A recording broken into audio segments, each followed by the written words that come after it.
After we've come to the net income, we now move down to the balance sheet. I'm going to go to the top section of this spreadsheet and go to the balance sheet here. We're going to keep it simple and look at cash just as a percent of total revenue here. So cash is AE25 divided by revenue, which is AE5.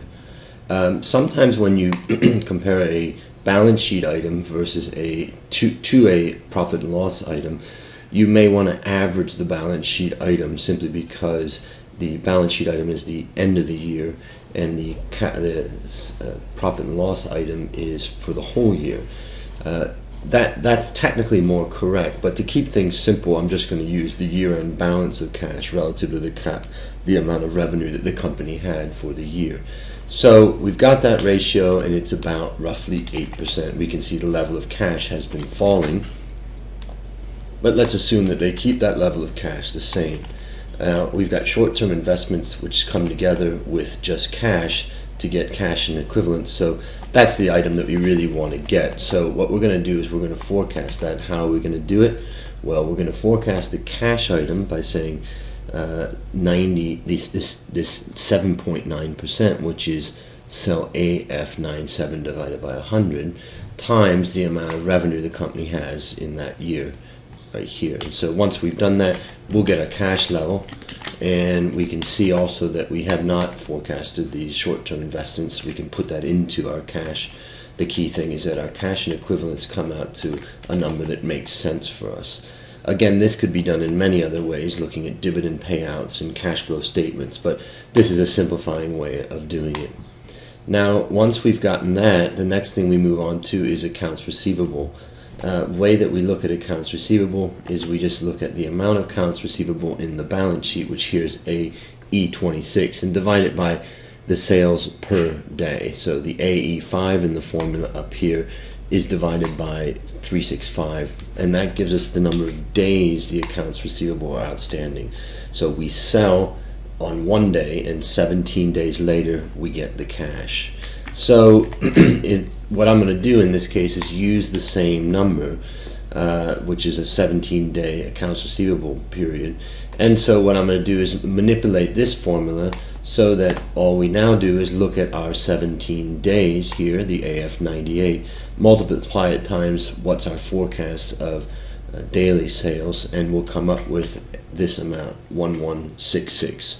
We can copy that over, and that gives us our accounts receivable. Now you'll see in the case of McDonald's that accounts receivable is not that large relative to the overall balance sheet, and that's mainly because it's a cash related business. We also have inventory, and we do inventory in the same method.